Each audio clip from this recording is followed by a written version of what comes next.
Hi, அனைவருக்கும் வணக்கம். வெள்ளிக்கிழமையில் இல்லை அமாவாசை பௌர்ணமி எந்த நாளாக இருந்தாலும் கண் திருஷ்டிக்கு நம்ம செய்ய வேண்டியதுங்க, 2 அகல் எடுத்து சுத்தமாக கழுவிக்கிட்டு அதுக்கு பொட்டு வச்சு அது ஃபுல்லாக உப்பை நிரப்பிக்கணும். உப்பை நிரப்பிக்கிட்டு அதுக்கு நடுவுலையும் மஞ்சள் குங்குமம் வச்சிடணும். இந்த அகிலை நிலவாசலில் 2 பக்கமும் வச்சிடணும். இது கண் திருஷ்டியை உப்பு கரைகிற மாதிரி கரைச்சிடும். அதுக்கு முன்னாடி நம்ம சேனலை சப்ஸ்கிரைப் பண்ணிக்கங்க. வீடியோ பிடிச்சிருந்தா லைக் பண்ணுங்கள். அடுத்தது நம்ம பார்க்க வேண்டியது அர்ச்சதை. சாமிக்கிட்ட எப்போவுமே இருக்க வேண்டிய அர்ச்சதைங்க இது பொதுவாக மஞ்சள் நீர், காது குத்து, கல்யாணம் இப்படி எல்லா ஃபங்க்ஷனுக்குமே அர்ச்சதை வைப்பாங்க. அதே மாதிரி தாங்க வெள்ளிக்கிழமையிலையும் நம்ம எப்போல்லாம் சாமி படைக்கிறோமோ அப்போல்லாம் கொஞ்சம் அர்ச்சதை ரெடி பண்ணி வச்சிடணும்.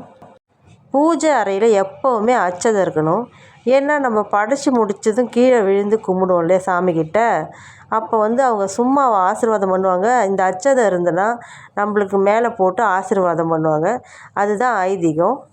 நம்ம சேனலை சப்ஸ்கிரைப் பண்ணாதவங்க முதல்ல சப்ஸ்கிரைப் பண்ணிக்கங்க, லைக் பண்ணுங்கள், பிடிச்சிருந்தா ஷேர் பண்ணுங்கள்.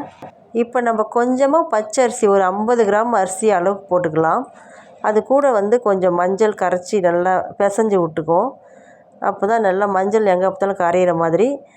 கொஞ்சம் மல்லிகைப்பூ இல்லை எந்த பூவாக இருந்தாலும் ஓகே தான், ரோஸு, சாமந்தி எதுவாக இருந்தாலும் பிச்சு போட்டுக்கலாம். இதுக்கு முன்னாடி இந்த அர்ச்சதை தட்டில் கொட்டணும் இல்லையா, அதிலேருந்து காசை எடுத்து போடக்கூடாது, அது போன வாரம். இப்போ வேறு புதுசாக சில்லறை எடுத்து கழுவிட்டு போடணும். ஏன்னா காசு எல்லார் கையிலையும் பட்டிருக்கோம், 4 இடத்துக்கு போய் வந்துட்டுருக்கோம். அதனால் கழுவிட்டு தான் போடணும். அதே மாதிரி பூஜை அறையில் காசு வைக்கிறவங்களா இருந்தாலும் கழுவிட்டு வைங்க. தாள் காசாக இருந்தால் லைட்டாக மஞ்சள் தண்ணி தெளிச்சிக்கங்க. இப்போ கண் திருஷ்டிக்கு மிளகாய் கோக்கலாம். ஃபஸ்ட்டு ஒரு நூல் எடுத்து ஊசியில் கோர்த்து ரெட்டைப்பட்டையாக போட்டுக்கலாம். அதுக்கு அடியில் குச்சி ஒன்று உடச்சி கட்டிக்கிங்க.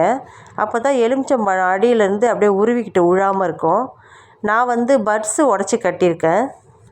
மிளகாய் நல்லா ஃப்ரெஷ்ஷான பெருசான மிளகாவா 7 இல்லை 9 இல்லை 11 ஒத்தப்படையில் எத்தனை வேணால் கோக்கலாம். குறைஞ்சபட்சம் 5, அதுக்கும் குறைச்சி கட்டக்கூடாது. நான் 7 மிளகாய் கோக்குறேன். கோத்து முடித்ததும் அந்த எலுமிச்சம்பழத்தில் 3 பொட்டு சுற்றிரி மஞ்சள் குங்குமம் வச்சு 3 பொட்டு வச்சிடணும். சின்னதாக எதுனா ஒரு பூ கூட அதில் வச்சிட்டோன்னா அவ்வளோ அழகாக இருக்கும் பார்க்கறதுக்கு. இதை எடுத்துகிட்டு போய் அப்படியே வெளியில் கட்டி விட்டுணுங்க. வாசப்படி இருக்குங்களா, இல்லை வெளியில் எல்லாம் பார்க்குற மாதிரி இருக்கிற கேட்டு, அதில் போய் நல்லா கட்டி விட்டுட்டு வந்துடணும். நெக்ஸ்ட் வீக் அதே மாதிரி வேறு கோத்து கட்டிக்கலாம். அது வரைக்கும் ஃப்ரெஷ்ஷாக, இல்லை காஞ்சி போயிருந்தால் கண் திருஷ்டி இல்லைன்னு அர்த்தம். காயவும் காயாது, அது ஒரு மாதிரி அழுவி போன மாதிரி ஆகிடும், உள்ளுக்குள்ளே குமுறிடும். எலுமிச்சம்பழமும் சரி, மிளகாவும் சரி, அந்த மாதிரி இருந்தால் கண் திருஷ்டி ஓவராக இருக்குதுன்னு அர்த்தங்க. நம்ம வீடியோ பிடிச்சிருந்தா லைக் பண்ணுங்கள், ஷேர் பண்ணுங்கள், சப்ஸ்கிரைப் பண்ணுங்கள். மீண்டும் ஒரு வீடியோவில் சந்திப்போம். உங்களுக்கு ஏதாச்சும் டவுட் இருந்தால் கேளுங்க, சொல்கிறேன். நன்றி.